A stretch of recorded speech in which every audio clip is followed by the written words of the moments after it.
आज ये सिर्फ एक बार देखने को नहीं मिला, 2 बार देखने को मिला और हकीकी मैन ऑफ द मैच की बात करें तो आगा सलमान थे, जिनको मैन ऑफ द मैच दिया भी गया, लेकिन रिजवान साहब भी पूरे नंबर ले गए, जो कि अच्छी बात है। मैं समझता हूँ कि अगर पाकिस्तान क्रिकेट टीम आज का मैच हार जाती तो सारे फैंस की जो उम्मीदें थीं, वो चैंपियंस ट्रॉफी से पहले ही दम तोड़ जाती। उम्मीद ज़िंदा रखी है पाकिस्तान क्रिकेट टीम ने कराची के लिए, और ख़ास तौर पे मैं आपको कह दूँ पूरे पाकिस्तान के लिए, क्योंकि कराची में ये पहला मैच था और अगर यहाँ हार होती तो न्यूजीलैंड के मैच में चैंपियंस ट्रॉफी के आपको इफेक्ट नज़र आ जाता क्राउड का। लेकिन इंटरेस्ट को बरकरार रखा है और भाई ग्रेट इनिंग्स दोनों की, और जिस तरीके से रिकॉर्ड बनाया है, मेरे हिसाब से ये एक कमेंडेबल, आपको बैटिंग की तारीफ करनी पड़ेगी, कमेंडेबल अप्रोच थी ख़ास तौर पे आगा सलमान की, जिसने रिक्वायर्ड रन रेट को ऊपर जाने नहीं दिया और जितनी गेंदें खेली हमेशा उससे ऊपर ही आपको उनका देखें जो स्कोर कार्ड चलाते रहे वो हमेशा आपको ऊपर नज़र आया आफ्टर सर्टेन बॉल्स। तो ये क्वालिटी ऑफ द प्लेयर की बात कर रहा हूँ कि 350 का जब चेज लगा हुआ होता है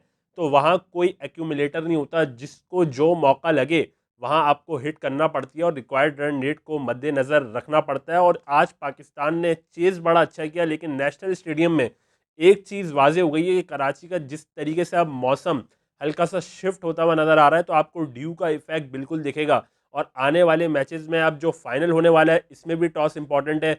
और पाकिस्तान का ख़ास तौर पे फाइनल से ज़्यादा मुझे जो इंपॉर्टेंट मैच लग रहा है वो Pakistan versus New Zealand champions trophy में यहीं कराची में खेला जाएगा, तो उसका टॉस बड़ा अहमियत का हामिल होगा।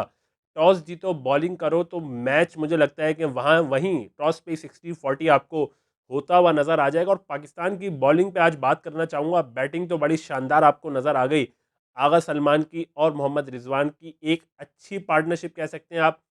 जिस टाइम पे पाकिस्तान को ज़रूरत थी, ये कहूँगा कि जब उम्मीदें दम तोड़ रही थी पाकिस्तान क्रिकेट टीम से, तो वहाँ किसी खिलाड़ी को खड़ा होना होता है। और आज आगा सलमान ने पूरे मैच में जो इम्पैक्ट डाला है उसकी मैं बात करता चलूँ। फील्डिंग की अगर बात करें आगा सलमान की, तो मैथ्यू ब्रेड्सकी वर्सेस शाहीन शाह अफरीदी जो आपने देखा, जो एक तकरार हुई जिसपे मैथ्यू ब्रेड्सकी ने वहाँ शाहीन शाह अफरीदी को एक आगे बढ़ के इस तरीके का गेस्चर दिया कि बल्ले से उठा के मारूंगा, तो वो शाहीन शाह अफरीदी को पसंद नहीं आया, जिसपे पहले लफ्जी तकरार हुई और फिर फिजिकली आप कह सकते हैं कि वो तकरार फिजिकली टच में बदल गई। जिस तरीके से शाहीन शाह अफरीदी ने अगली गेंद फेंकी और फिर वो रनअप पे जब जा रहे थे, पीछे से शाहीन शाह अफरीदी की गलती भी है, मैथ्यू बेरेट्सकी की भी है कि शाहीन शाह अफरीदी ने आप देखें जो हल्का सा स्टांस चेंज किया मैथ्यू बेरेट्सकी की तरफ है। और मैथ्यू बेरेट्सकी की गलती ये है कि एक तो पहले उन्होंने जो उससे पिछली गेंद पे जिस तरीके से शाहीन शाह अफरीदी को गेस्चर दिया, और उसके बाद जिस तरीके से सिर्फ वो टक्कर नहीं हुई है, उन्होंने उछल के एक जोरदार टक्कर मारी शाहीन शाह अफरीदी को कि सामने आओगे तो मैं भी,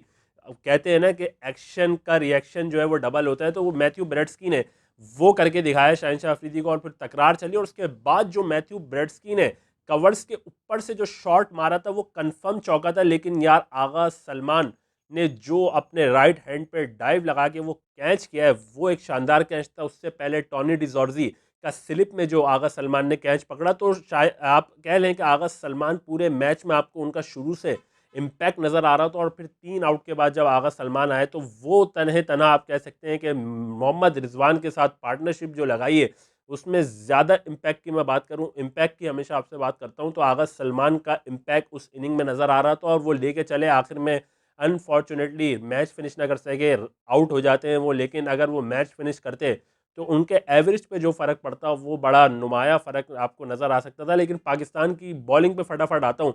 ये तकरार पे आपसे बात करी, लेकिन पाकिस्तान की बॉलिंग मुझे बड़ी यार डिसअपॉइंटमेंट है कि पाकिस्तान का वही शाहीन शाह अफरीदी प्रीमियम बॉलर जिसे हम कहते हैं, आज भी हेनरिच क्लासन का एक आखिरी ओवर ही रह गया था शाहीन शाह अफरीदी से, आज जल्दी कोटा मुकम्मल करा लिएगा। पिछले आप देखें न्यूजीलैंड वाला जो हाल किया था न्यूजीलैंड के प्लेयर्स ने, ग्लेन फिलिप्स ने खास तौर पे, आज हेनरिच क्लासन वो कर सकते थे अगर वो 1-2 ओवर और रहते होते शाहीन शाह अफरीदी का। आखिरी ओवर में जिस तरीके से शाहीन शाह अफरीदी को 2 6 लगाए बैक टू बैक, फिर उसके बाद एक चौका लगाया सामने, तो वहाँ शाहीन शाह अफरीदी का डेथ बॉलिंग का इशू जो मैंने आपसे काफ़ी दफ़ा हाईलाइट किया वो वही नज़र आ रहा है। पाकिस्तान के तमाम बॉलर्स की बात करूँ, आपको यॉर्कर्स नज़र नहीं आ रहे, जो पिन पॉइंट यॉर्कर्स की वजह से पाकिस्तान क्रिकेट जानी जाती थी, जिसमें उमर गुल आप देखें T20 में बड़े नुमाया बॉलर रहे पाकिस्तान की तरफ से, उस जैसे यॉर्कर्स हमें देखना मिलते नहीं है। वहाब रियाज अच्छी डेथ बॉलिंग कर दिया करते थे, बिट्स एंड पीसेस आप कह सकते हैं, किसी मैच में बिट्स एंड पीसेस में वो अच्छी बॉलिंग करते थे, कभी वो पिट भी जाते थे, लेकिन उनके पास भी आपको अच्छे यॉर्कर नज़र आते थे। लेकिन अब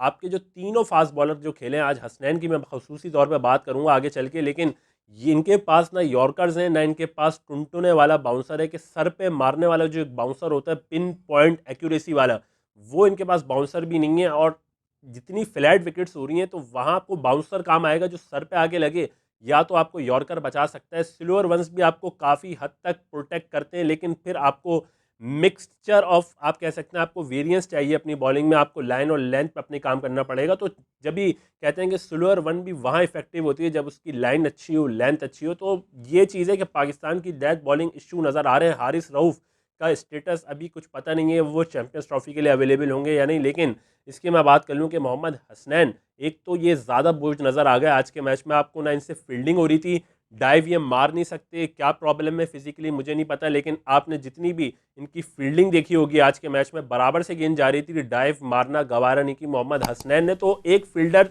कम से खेल रहा है पाकिस्तान, जिसको कंपनसेट करने की मेरे हिसाब से कोशिश की। आप कह सकते हैं कि सऊद शकील और आगा सलमान ने। सऊद शकील की भी तारीफ बनती है, जिस तरीके से रन आउट किया, कैच पकड़ा शहनशाह अफरीदी की गेंद पे वियान मुल्डर का, और जितनी उन्होंने आप कह सकते हैं कि ऑफ साइड पे कभी लेग साइड पे फील्डिंग बड़ी अच्छी मुझे नज़र आई। दो प्लेयर्स आज स्टैंड आउट रहे फील्डिंग की अगर मैं बात करता चलूँ, तो आगा सलमान और सऊद शकील। और पाकिस्तान को अपनी फील्डिंग पे काम करना होगा अगर चैंपियंस ट्रॉफी में आगे तक जाना है और चैंपियंस ट्रॉफी जीतनी है। और अबरार अहमद भी एक फील्डिंग में, मैं आपको बता दूं कि ये भी एक लाइबिलिटी बनते जा रहे हैं, इनकी फील्डिंग भी वैसी आप कह सकते हैं इंटरनेशनल लेवल की फील्डिंग अबरार अहमद की नज़र नहीं आई आज के मैच में भी। तो अबरार अहमद और मोहम्मद हसनैन, तो हसनैन तो बॉलिंग से भी माजरत नज़र आया आज के मैच में, और फील्डिंग तो मतलब आप समझ लें पाकिस्तान 10 प्लेयर से फील्डिंग कर रहा था। तो जब भी आपको इतना स्कोर नज़र आ रहा है, तो फील्डिंग में अगर जान मारी जाएगी तो 20-25 रन कम हो सकते हैं। और अगर डेथ बॉलिंग हमारी अच्छी हो जाए तो वहाँ जो है, क्योंकि आप देखें साउथ अफ्रीका की आज पूरी टीम नहीं थी, डेविड मिलर नहीं था, एडन मार्करम नहीं था, ब्रेट्सकी को मुझे लगता है अब ये लोग खिलाएंगे,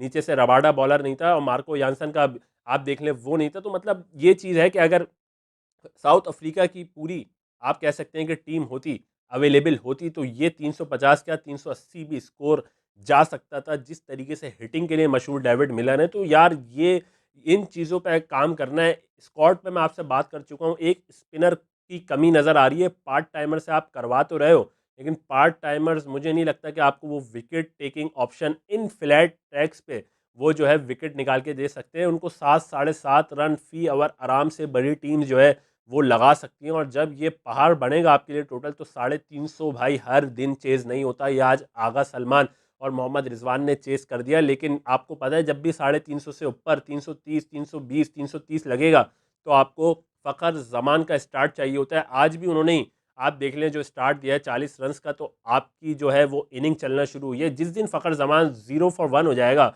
मतलब पहली गेंद पे गोल्डन डक पे आउट हो जाए या 10-12 रन करके आउट हो जाएगा, तो वहाँ ये 320 आपको 360 लगना शुरू हो जाएंगे। क्योंकि हमारा जो बैट्समैन आएगा वो पहले बॉल्स कंज्यूम करेगा और फिर अपने स्कोर करके 10-20 फिर वो टीम का सोचेगा। तो ये चीज़ है कि पाकिस्तान की बॉलिंग जो एक टाइम पे बड़ी अच्छी हुआ करती थी, पता नहीं क्या हो गया। बॉलिंग आप देखें पिछले 3 से 4 सालों में बिल्कुल बॉलिंग हमारी नीचे ही जा रही है, और इसको कोई एड्रेस करने को तैयार नहीं है, क्योंकि आप वही बॉलर्स को खिलाए जा रहे हो और जो है चांसेस आप देते किसी और को और फिर ले आते किसी और को। तो ये चीज़ें जो है पाकिस्तान क्रिकेट को तबाह कर रही है मेरे हिसाब से। आपको डोमेस्टिक से एक एक लड़का ट्राई करना चाहिए इन्हीं के साथ, और फिर एक एक को ड्रॉप करके आप इस तरीके से अपने नए बॉलर्स तैयार कर सकते हो। लेकिन जब बड़ा इवेंट आता है, आप वही पुरानी खेप पूरी की पूरी उठा के ले आते हो। मैं ये नहीं कह रहा कि आप तीनों को बाहर कर दो, लेकिन आपको एक को ड्रॉप करके जिनकी परफॉर्मेंस अच्छी है डोमेस्टिक में और अच्छी जगहों पे परफॉर्मेंस दी हुई है, आपको उनको लाना चाहिए। तो अब देखना है कि पाकिस्तान क्रिकेट टीम फाइनल में क्या करती है।